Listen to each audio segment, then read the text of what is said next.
प्रभु तेरी वाणी जीवन की रोटी, नैनों की ज्योति अंधेरा मिटाती।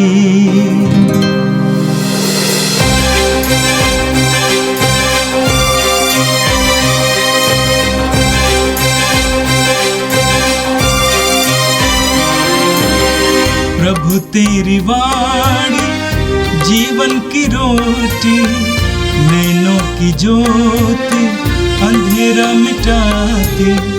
प्रभु तेरी वाणी जीवन की रोटी, नैनों की ज्योति अंधेरा मिटाती।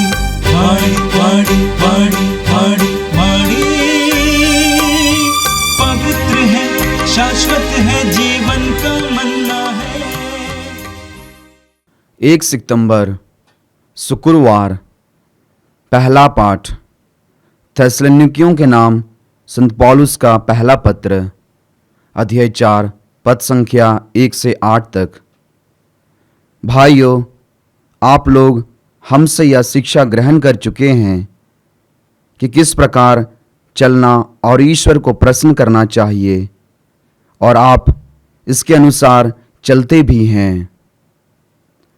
हम प्रभु यीशु के नाम पर आपसे आग्रह के साथ अनुनय करते हैं कि आप इस विषय में और आगे बढ़ते जाएं। आप लोग जानते हैं कि मैंने प्रभु यीशु की ओर से आपको कौन कौन आदेश दिए हैं। ईश्वर की इच्छा यह है कि आप लोग पवित्र बने और व्यभिचार से दूर रहे।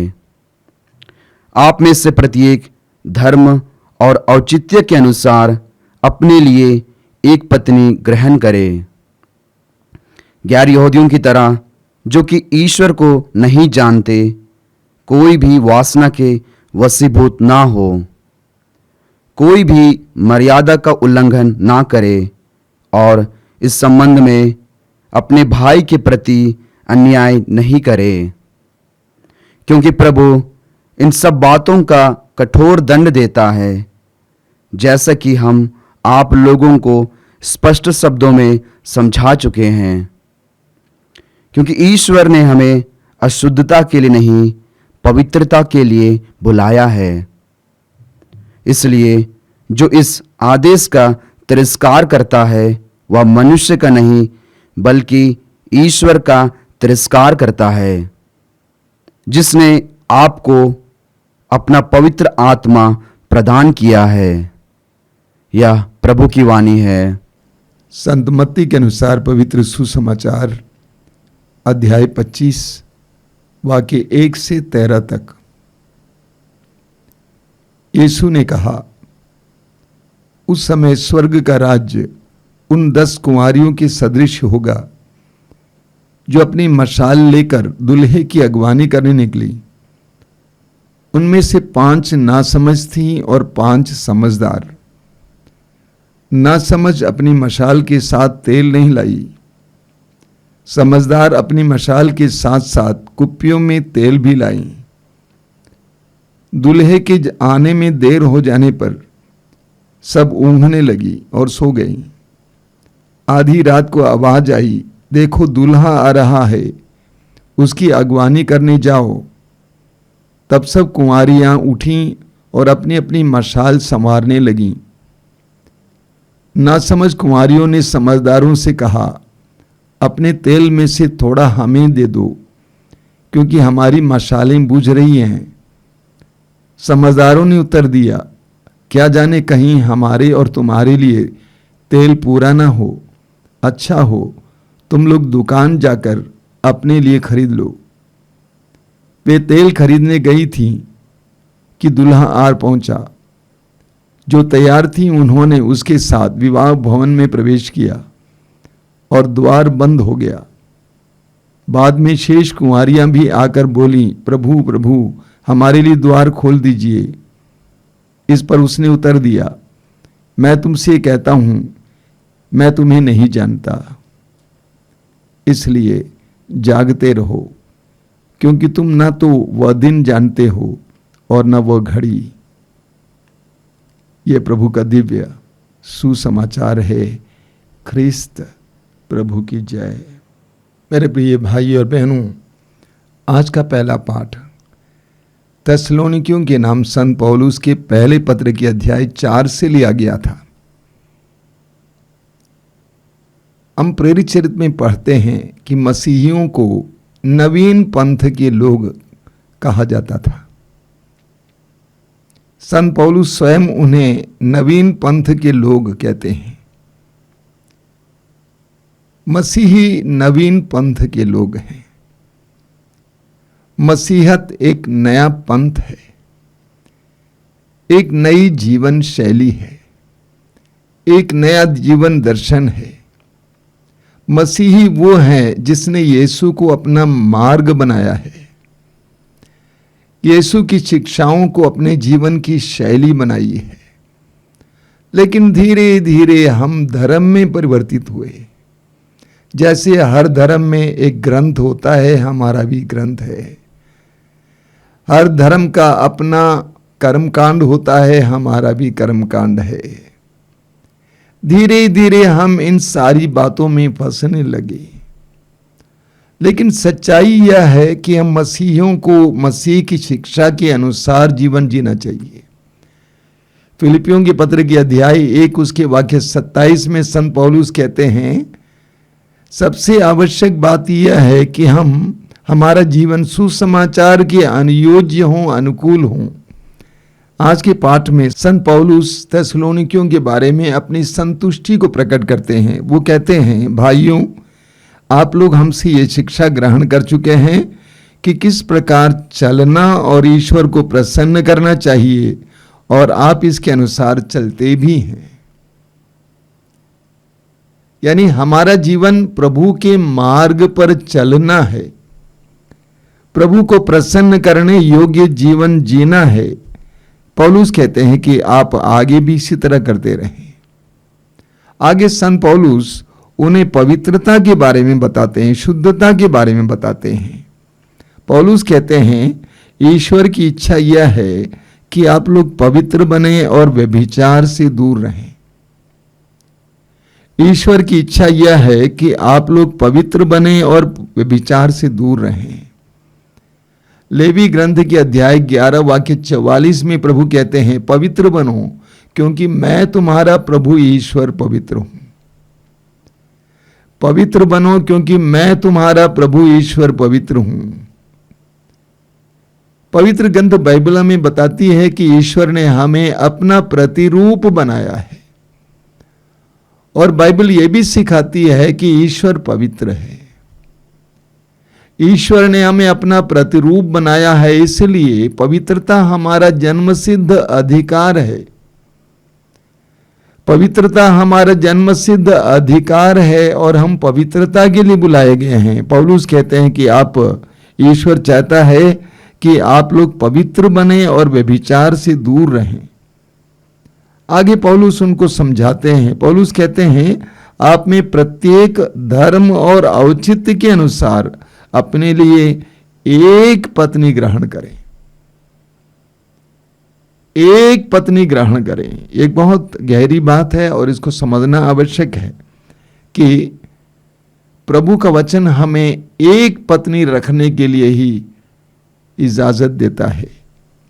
गैर यहूदियों की तरह जो ईश्वर को नहीं जानते, कोई भी वासना के वशीभूत ना हो। हम पवित्र आत्मा से संचालित हैं, इसीलिए हमें वासना की वशीभूत नहीं होना चाहिए। कोई भी मर्यादा का उल्लंघन ना करें और इस संबंध में अपने भाई के प्रति अन्याय नहीं करें, क्योंकि प्रभु इन बातों को कठोर दंड देता है। बाइबल हमें सिखाती है, लैंगिकता के विरुद्ध पाप का प्रभु कठोर दंड देते हैं। सोदोम और गोमोरा को ईश्वर ने नष्ट किया। उत्पत्ति ग्रंथ अध्याय 19 में हम पढ़ते हैं, क्योंकि सोदोम और गोमोरा लैंगिक पाप से भरा हुआ था, समलैंगिकता के पाप से भरा हुआ था। इसीलिए संत पौलुस कहते हैं, इस सत्य को जानना जरूरी है। आगे पौलुस कहते हैं, क्योंकि ईश्वर ने हमें अशुद्धता के लिए नहीं पवित्रता के लिए बुलाया है। पारिवारिक जीवन जीते हुए भी हमें पवित्र बने रहने की आवश्यकता है। इब्रानियों के पत्र के अध्याय 13 वाक्य 4 में संत पौलुस कहते हैं, आप लोगों में विवाह सम्मानित और दाम्पत्य जीवन अदूषित हो। पति पत्नी का रिश्ता अदूषित हो। हम वासना से प्रेरित होकर नहीं बल्कि प्रेम से प्रेरित होकर रिश्ता जोड़ें। इसीलिए पारिवारिक जीवन जीते हुए भी हमें शुद्धता का पालन करना अनिवार्य है। पौलुस कहते हैं, ईश्वर ने हमें अशुद्धता के लिए नहीं बल्कि पवित्रता के लिए बुलाया है। इसलिए जो इस आदेश का तिरस्कार करता है वो मनुष्य का नहीं बल्कि ईश्वर का तिरस्कार करता है, जो आपको अपना पवित्र आत्मा प्रदान करता है। ईश्वर ने हमें पवित्र आत्मा प्रदान किया है। हम ईश्वर के मंदिर हैं। 1 कुरिन्थी अध्याय 6 वाक्य 19 संत पौलुस हमें याद दिलाते हैं कि आप नहीं जानते कि आपका शरीर ईश्वर का मंदिर है और पवित्र आत्मा आप में निवास करता है। वही ईश्वर जिसने आपको पवित्र आत्मा प्रदान किया है, पौलुस कहते हैं, वो ईश्वर चाहता है कि आप पवित्र जीवन जिए। आज हम विशेष करके दंपतियों के लिए प्रार्थना करेंगे, विशेष करके पारिवारिक जीवन में पवित्रता के लिए प्रार्थना करेंगे। हमारे पारिवारिक जीवन में पति पत्नी के बीच, माँ बेटे के बीच, बाप बेटी के बीच, भाई बहन के बीच पवित्रता हो, शुद्धता हो। हम पवित्र आत्मा से संचालित जीवन जिए, वासना से संचालित जीवन ना जिए। इसके लिए विशेष करके प्रार्थना करें। और आज का सुसमाचार संत मत्ती के सुसमाचार की अध्याय 25 से लिया गया था। आज के सुसमाचार में आपने उन 10 कुंवारियों का दृष्टांत सुना। बहुत मशहूर है, प्रसिद्ध है। प्रभु यीशु कहते हैं, उस समय स्वर्ग का राज्य उन 10 कुंवारियों के सदृश होगा जो अपनी मशाल लेकर दूल्हे की अगवानी करने निकली। उनमें से 5 नासमझ थी और 5 समझदार। नासमझ अपनी मशाल के साथ तेल नहीं लाई, समझदार अपनी मशाल के साथ कुप्पियों में तेल भी लाई। 10 कुंवारियां दूल्हे से मिलने के लिए, अगवानी करने के लिए निकलती हैं। 10 के हाथों में मशालें थीं। उस जमाने में बिजली नहीं थी, बत्ती नहीं थी, टॉर्च नहीं था, लोग मशालें इस्तेमाल करते थे। उनमें से 5 कुंवारियों को प्रभु नासमझ कहते हैं क्योंकि उन्होंने अपने साथ कुप्पियों में तेल नहीं लाया। मशालें कभी भी बुझ सकती थी, कभी भी उसका तेल घट सकता था। उनको अपने साथ साथ कुप्पियों में तेल भी लाना चाहिए था, लेकिन वे आलसी थे। समय रहते हुए भी उन्होंने तैयारी नहीं की थी। समय रहते हुए भी उन्होंने अपने लिए तैयारी नहीं की। ये नहीं सोचा कि अगर देर हो जाएगी तो हमारे मशालों का क्या होगा, हम कहां से तेल पाएंगे। शायद उन्होंने सोचा होगा, देखा जाए। इस दुनिया में बहुत सारे लोग इस तरह की जिंदगी जीते हैं, देखा जाए, बाद में देखा जाए। बेटियां बड़ी हो रही हैं, लेकिन जब शादी का समय आता है तभी माँ बाप को फिक्र होती है, पहले से तैयारी नहीं होती है। इस दुनिया में बहुत सारे लोग ऐन मौके पर ढूंढने वाले होते हैं। कहा जाता है ना, जब झोपड़ी जलती है उस समय कुआं खोदने लगते हैं। कई लोग इस दुनिया में इस तरह जीवन जीते हैं, वे नासमझ हैं। लेकिन समझदार कुंवारियों ने अपने साथ साथ कुप्पियों में तेल भी लाई थी। वे अपने भविष्य के बारे में सोच रहे थे, कहीं देर हो जाएगी, मशालें बुझ जाएंगी तो हमारा क्या होगा। साथ में तेल भी लाई थी, प्रबंध की थी, यानी तैयार थी। किसी भी कीमत पर हमें अगवानी करनी है, दूल्हे से मिलना है, विवाह मंडप में प्रवेश करना है, इसीलिए वे तैयार थे। वचन में लिखा हुआ है, सुनिश्चित योजनाएं ही सफल होती हैं। प्रवक्ता ग्रंथ में लिखा हुआ है, सुनिश्चित योजनाएं ही सफल होती हैं। संसार में कुछ लोग इसीलिए सफल होते हैं क्योंकि वे पहले से ही तैयार करते हैं, योजनाबद्ध जीवन जीते हैं। प्रभु यीशु ने इन 5 कुंवारियों को समझदार कहा क्योंकि उन्होंने अपने भविष्य के लिए यानी आगामी समय के लिए अपने को तैयार किया था। और दृष्टांत में आगे आपने सुना कि दूल्हे के आने में देर हो गई और सब लोग ऊँघने लगे, सोने लगे। जब दूल्हा आया सभी लोग जाग गए, तब तक मशालें बुझ रही थी। समझदार कुंवारियों ने अपनी मशालों में तेल डाला और वे मशालें फिर एक बार जिंदा हो गईं। लेकिन नासमझ, उनके पास तेल नहीं था। समझदारों से तेल मांगती हैं लेकिन वे देती नहीं हैं। नासमझ तेल लेने के लिए घूमती हैं, इधर उधर फिरती हैं, जाती हैं। तब तक दूल्हा जाता है, लोग विवाह मंडप में चले जाते हैं, मंडप का द्वार बंद हो जाता है। तब वे आती हैं, पुकारती हैं, कहती हैं, प्रभु हमारे लिए द्वार खोल दीजिए। प्रभु ने कहा, मैं तुमको नहीं जानता हूं। अंतिम वचन को सुनिए, वाक्य 13 में लिखा हुआ है। प्रभु यीशु कहते हैं, इसलिए जागते रहो क्योंकि तुम न तो वह दिन जानते हो और न वह घड़ी। इस दृष्टांत का यही उद्देश्य है, सबक है। हर समय तैयार रहना, जागते रहना, क्योंकि तुम नहीं जानते कि किस घड़ी वो आएगा।